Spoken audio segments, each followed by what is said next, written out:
북과 보아스라고 하는 제목으로 하나님의 말씀 나누도록 하겠습니다. 최근 이야기에 대한 관심이 참 많아졌습니다. 그리고 우리의 삶을 이야기의 관점에서 설명해 보려고 하는 그런 시도들이 있습니다. 우선 우리는 모두 다 한 편의 이야기를 쓰고 있는 사람들입니다. 꼭 붓을 들어서 이야기를 써야 한다는 그런 게 아니라 우리 인생 자체가 하나의 이야기지요. 그리고 기왕에 쓰는 이야기라면 다른 사람들에게 교훈과 감동을 주는 좋은 이야기를 쓰고 싶은 것이 다 우리의 기대입니다. 우리 어떤 사람이 쓴 이야기를 읽다 보면 그 이야기를 들을 때에 어떤 것들은 우리들에게 감동도 주기도 하고 어떤 것은 우리에게 굉장히 큰 힘을 주기도 하지만 어떤 것들은 또 그 가운데 시시한 것들이 있는 겁니다. 이런 건 나도 할 수 있어.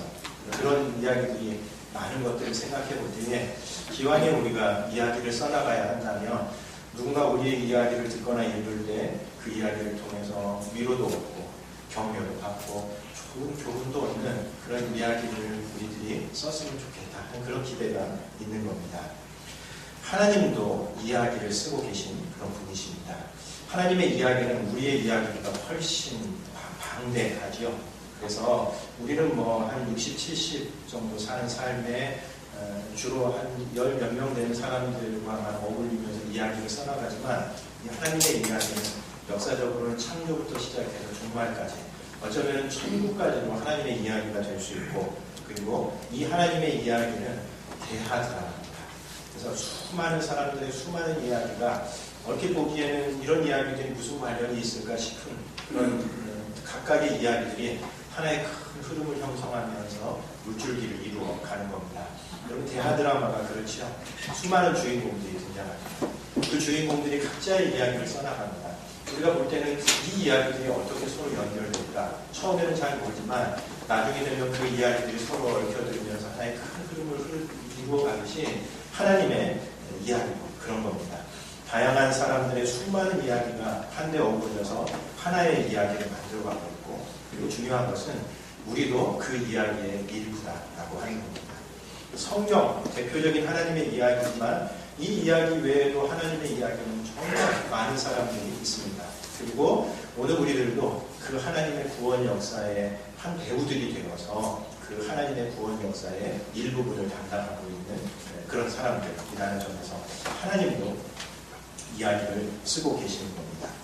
또한 우리 사회가 왜 이렇게 차가운가, 우리 사회가 왜 이렇게 냉혹한가 라고 이야기할 때 우리 사회에 따뜻한 이야기가 없기 때문입니다.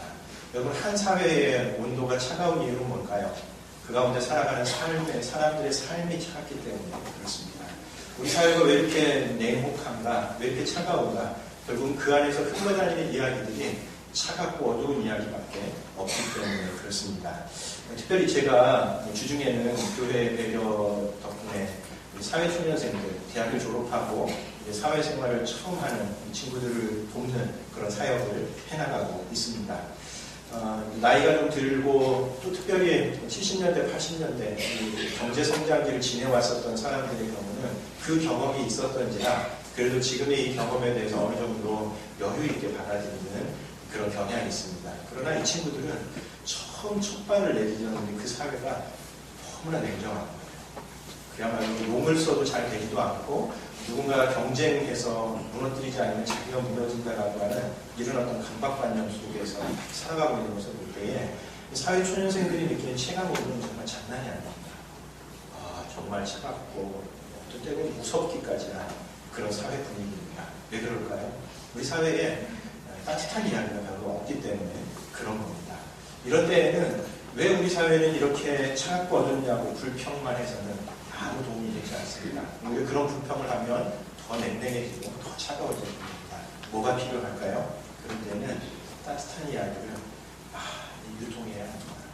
따뜻한 이야기를 많이 만들어내서 그 이야기들이 쌓이고 쌓이면 그것이 차가운 사회 분위기를 녹이고 따뜻하고 맑은 사회를 만들어갈 수 있다라고 하는 겁니다.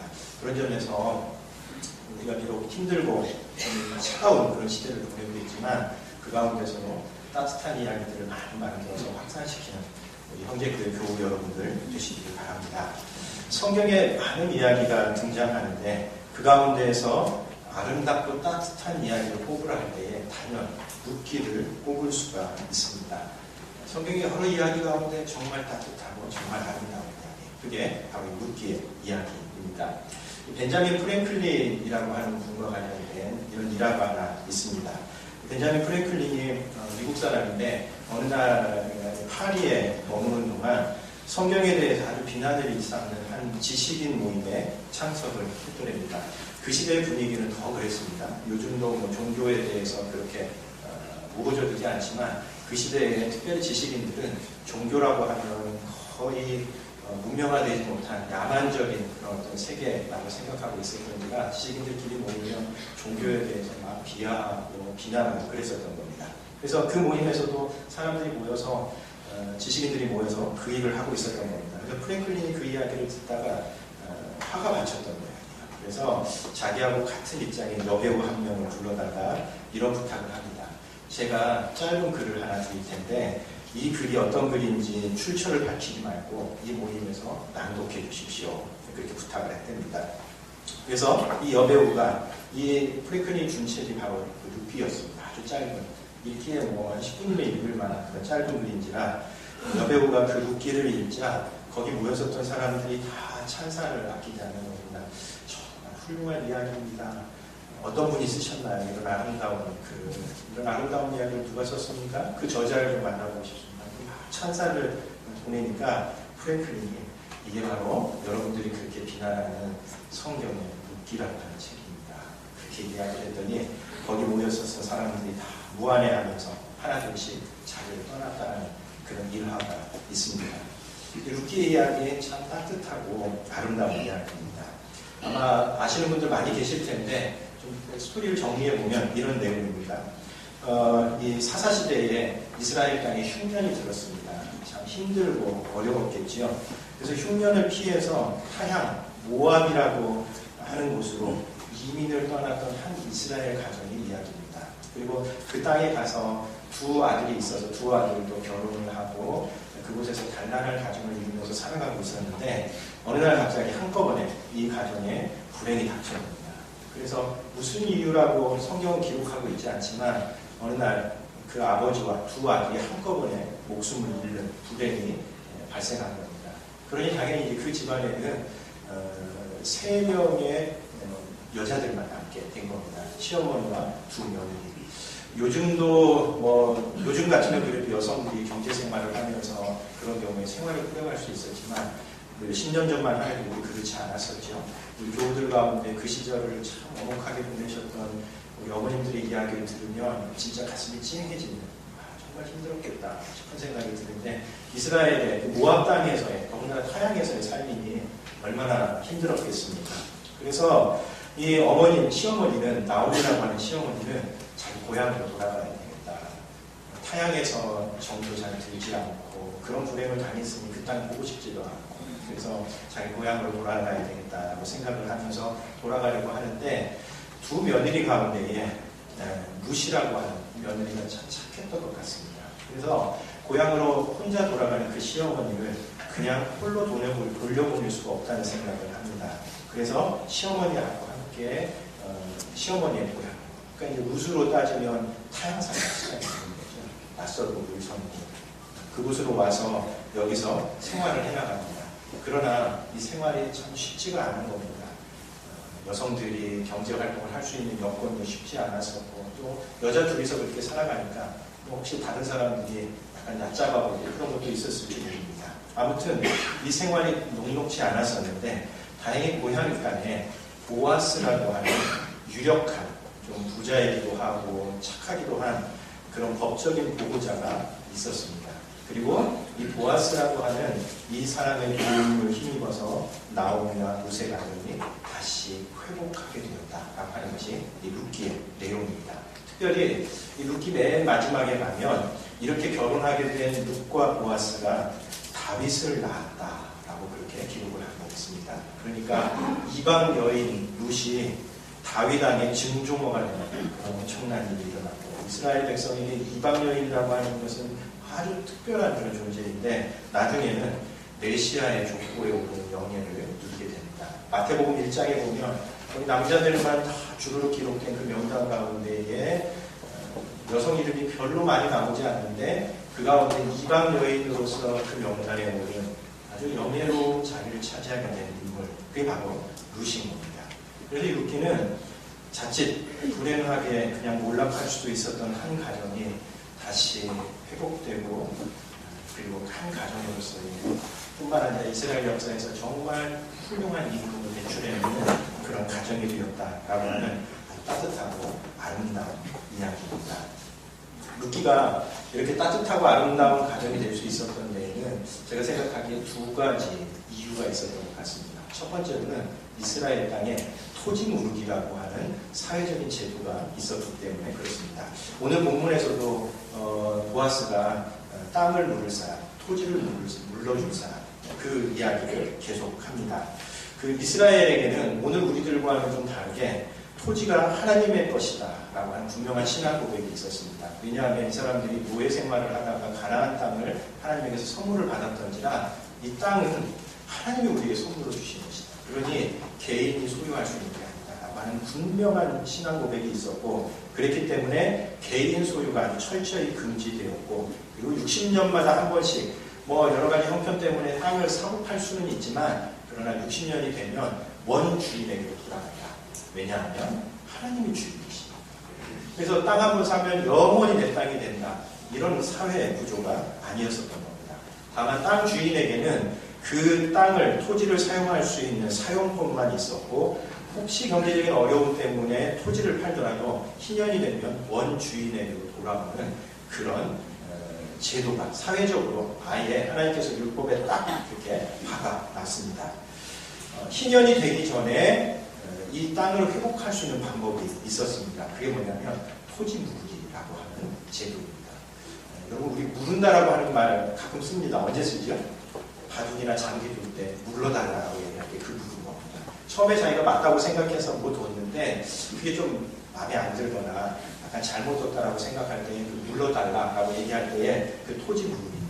그러니까 토지를 잠시 팔았는데 이제 자기가 형편이 되거나 아니면 누군가 이 가정이 지고 있는 이 빚을 갚아줄 수 있는 유력한 사람이 나타나서 그 빚을 갚아주면 그 토지는 다시 원주인에게로 돌아올 수 있는 법적인 제도적인 장치가 마련되어 있었던 겁니다.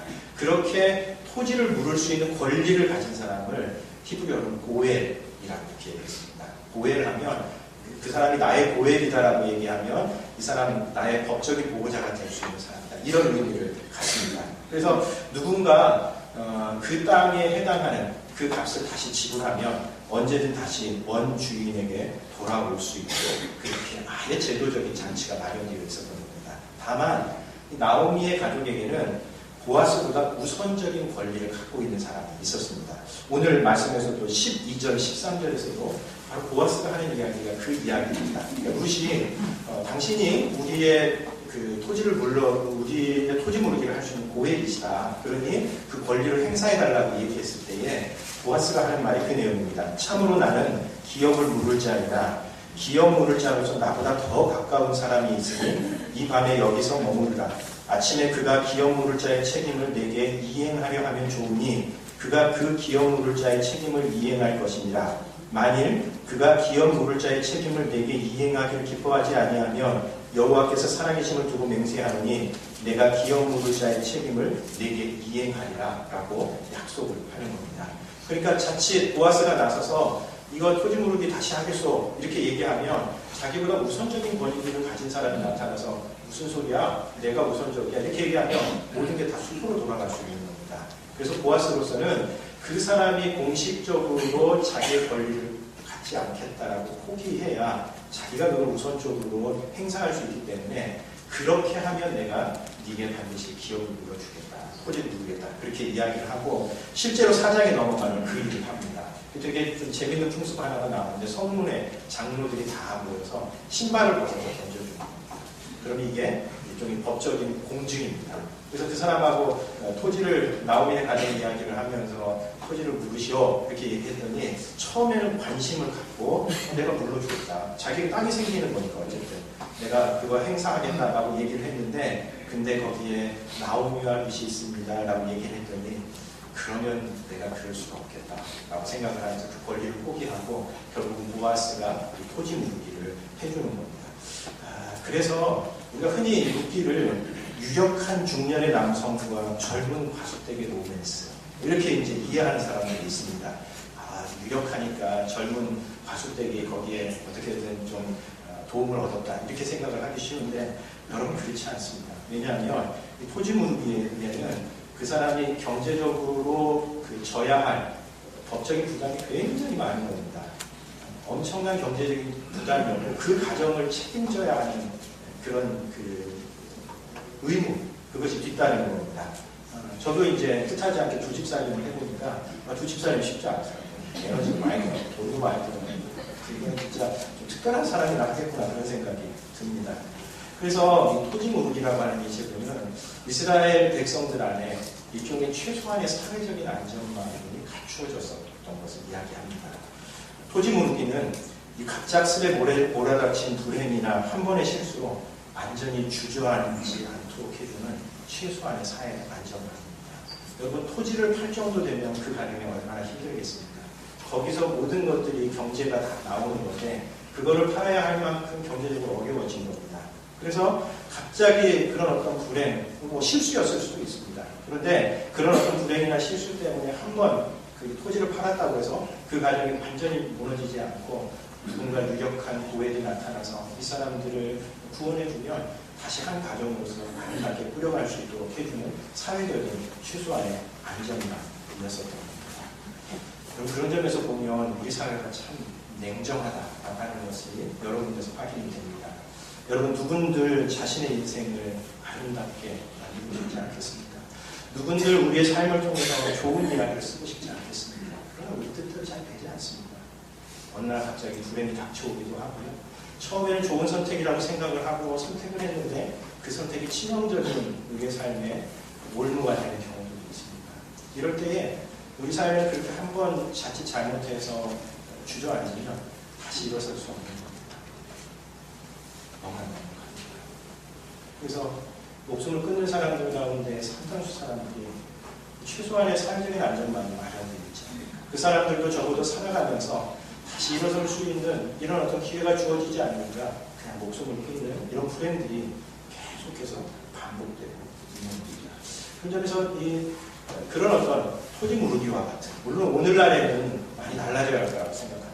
그러나 우리 사회가 적어도 각 사람들이 그런 어떤 한 번의 실수, 한 번의 잘못 때문에 완전히 주저앉지 않도록 사회적으로 안전망을 갖추는 것이 참 소중하다.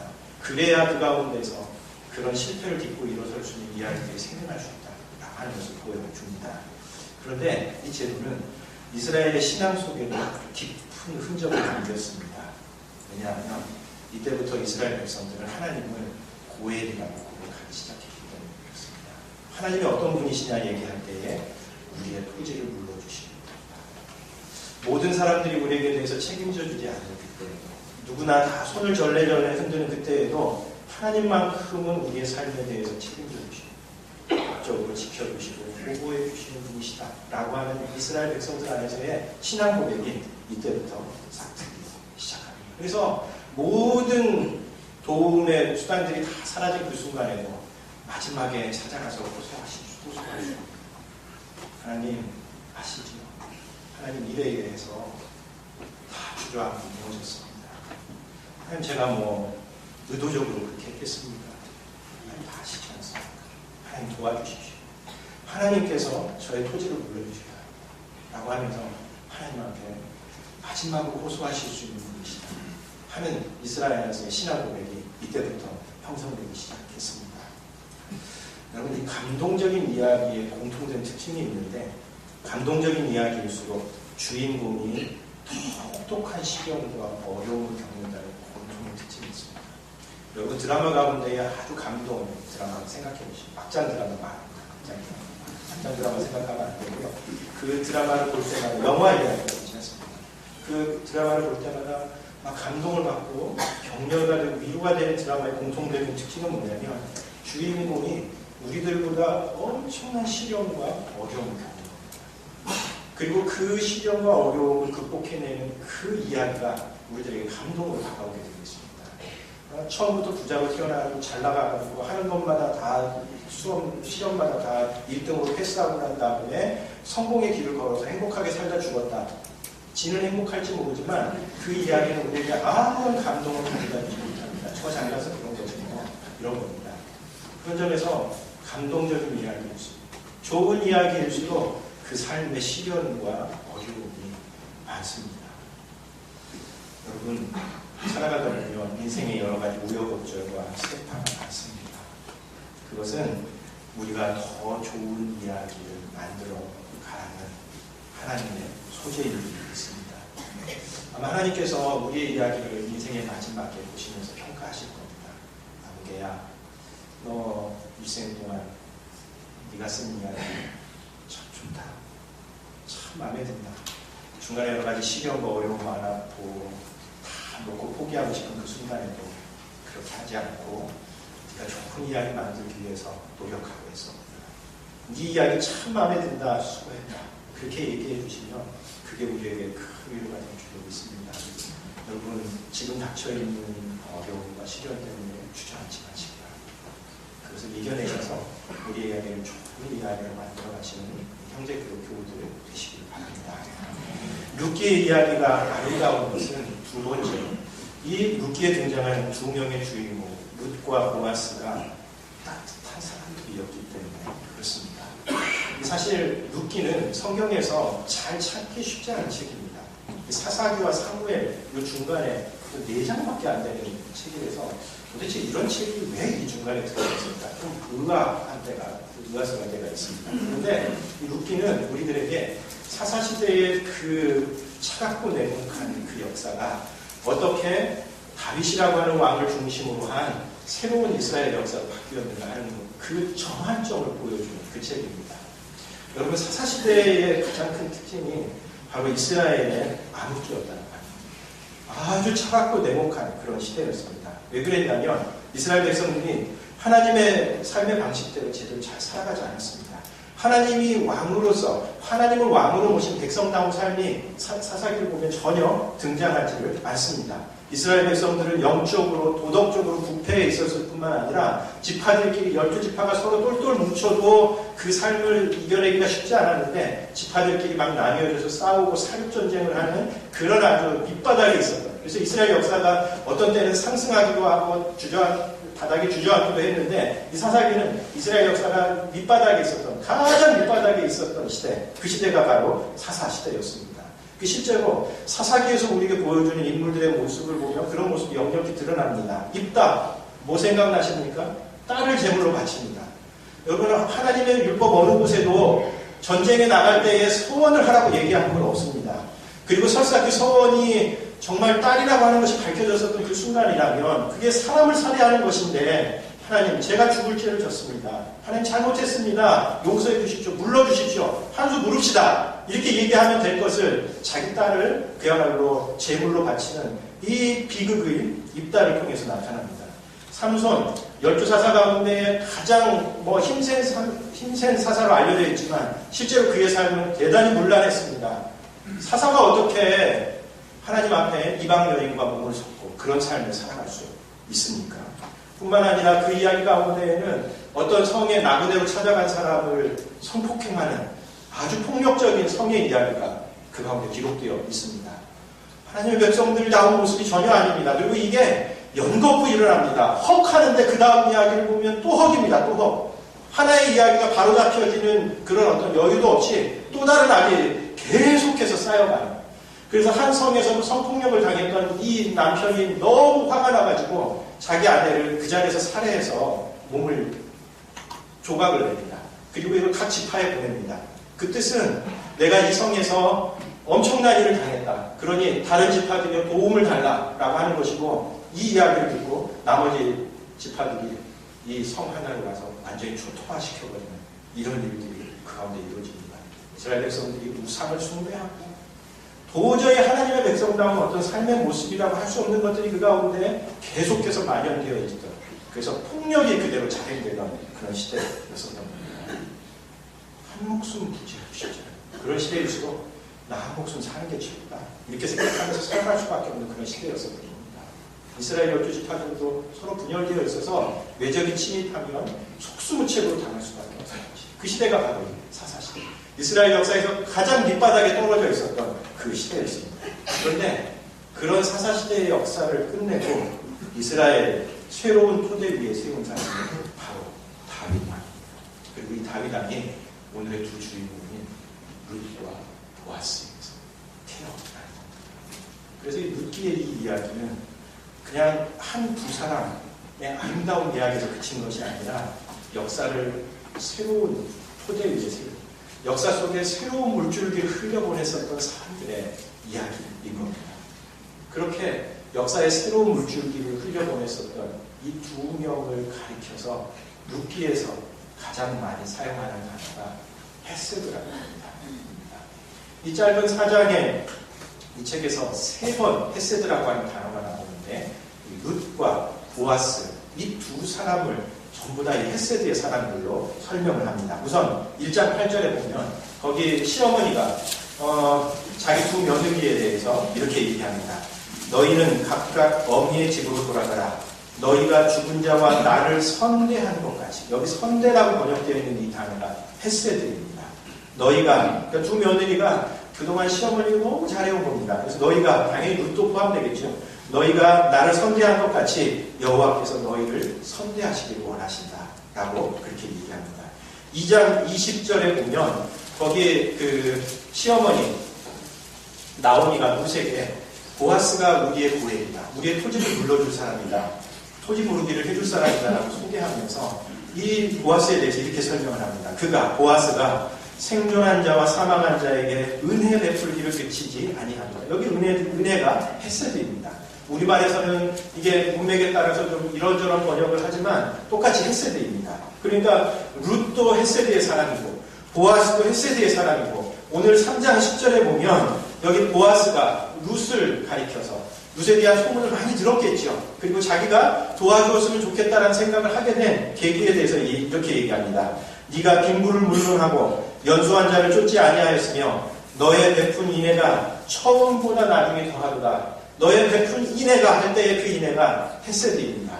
그러니까 룻이 자기 시어머니에게 했었던 그 헤세드도 참 훌륭한 헤세드인데 그 다음에 힘들고 어려운 타향 땅에 와서 이 룻이 살아가는 그 모습을 볼 때 사람들마다 너의 그 인애가, 너의 헤세드가 참 그 이전보다 더 훌륭하다라고 하는 그 평판을 보아스가 이미 들어왔었던 겁니다. 그래서 보아스의 마음이 움직였고 자기가 토지 물을 수 있는 권리를 행사해야 되겠다. 도와줘야 되겠다. 저런 사람들이라면 도와줘야지 라고 생각하면서 그 사람들을 구제해주는 보혜로서 선택을 하게 된 겁니다. 무슨 뜻이겠습니까? 헤세드는 하나님의 사랑을 가리키는 구약의 가장 대표적인 단어입니다.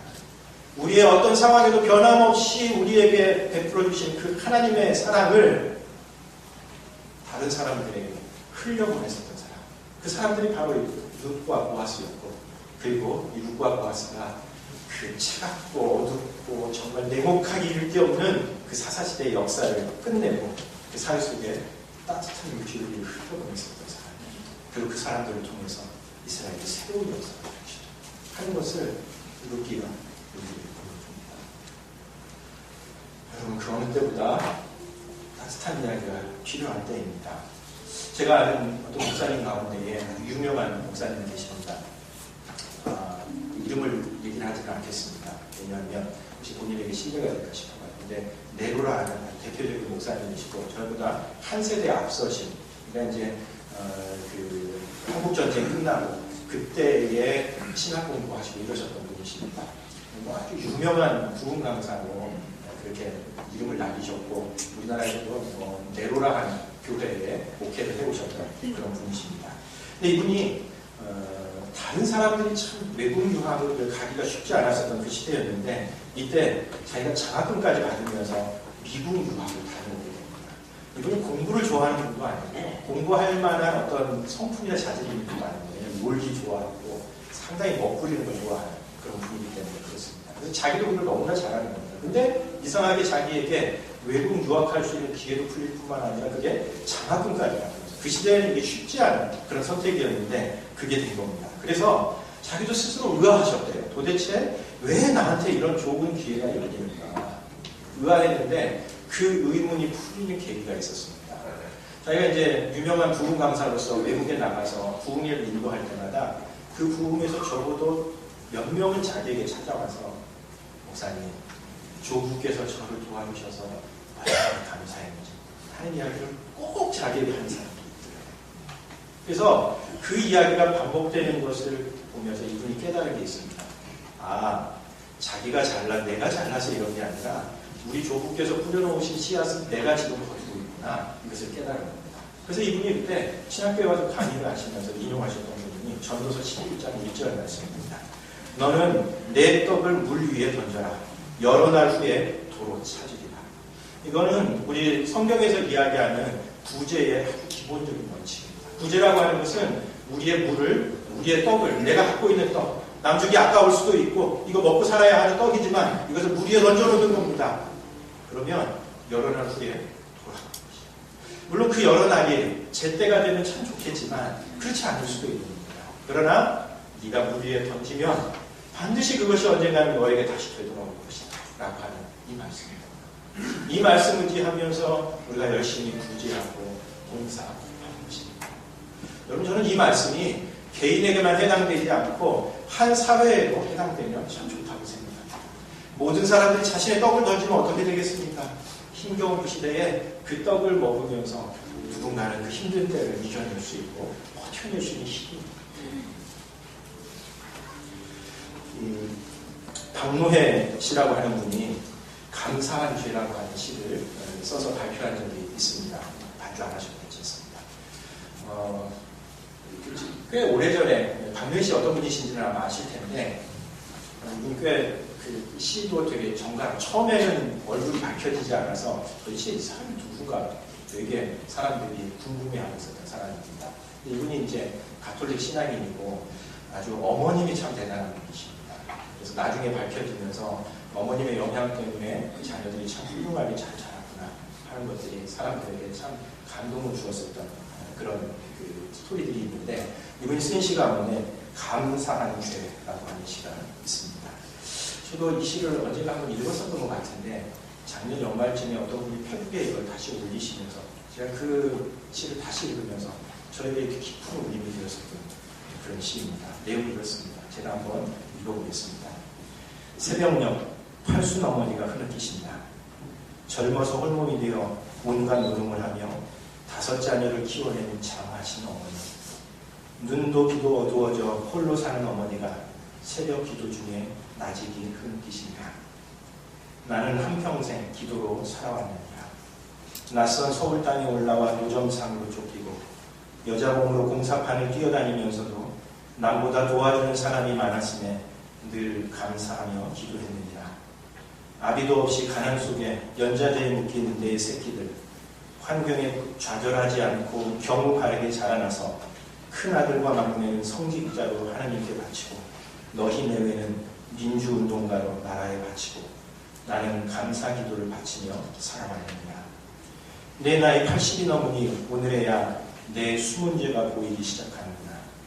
거리에서 리역한 노점상을 하다 잡혀온 내 처지를 아는 단속반들이 나를 많이 봐주고 공사판 십장들이 몸 약한 나를 많이 배려해주고 파출부 일자리도 나는 끊이지 않았느니라. 나는 어리석게도 그것에 감사만 하면서 긴 세월을 다 보내고 말았구나. 다른 사람들이 단속반에 끌려가 벌금을 물고 일거리를 못 얻어 힘없이 돌아설 때도 민주화 운동하던 다른 어머니 아들 딸들은 정권 교체가 돼서도 살아 돌아오지 못했어도 사형을 받아도 몸성이 살아서 돌아온 불쌍하고 창한 내 새끼 하면서 나는 바보처럼 감사 기도만 바치고 살아왔구나. 나는 감사한 죄를 짓고 살아왔구나. 새벽녘 팔순 어머니가 흐느끼신다. 묵주를 손에 쥐고 흐느끼신다. 감사한 죄, 감사한 죄. 아, 감사한 죄. 맞습니다. 어머니의 인생의 무게 속에서 하나님 앞에 드린 감사가 그게 어떻게 죄겠습니까? 그러나 우리가 하나님 앞에 드리는 그 감사가 타인의 불행과 타인의 고통에 눈 감은 채 드리는 감사하며, 혹은 더 나아가서 타인의 불응이나 고통과 비교하면서 하나님 앞에 드리는 그 감사하며, 그것은 이기적인 자기 만족에 불과합니다. 여러분, 우리 참 힘든 시대 살아가고 있습니다. 우리 한 목숨 버텨내는 게 쉽지 않습니다. 그럼에도 하나님의 은혜를, 헤세드의 은혜를 받은 하나님의 백성들이 그 은혜를 다른 사람들에게 나눠주는 헤세드의 사람들로 살아가길 원하십니다. 차갑고 어두운 시대에 밝고 따뜻한 이야기를 써나가는 형제교회 교우들 되시기 바랍니다. 기도하겠습니다.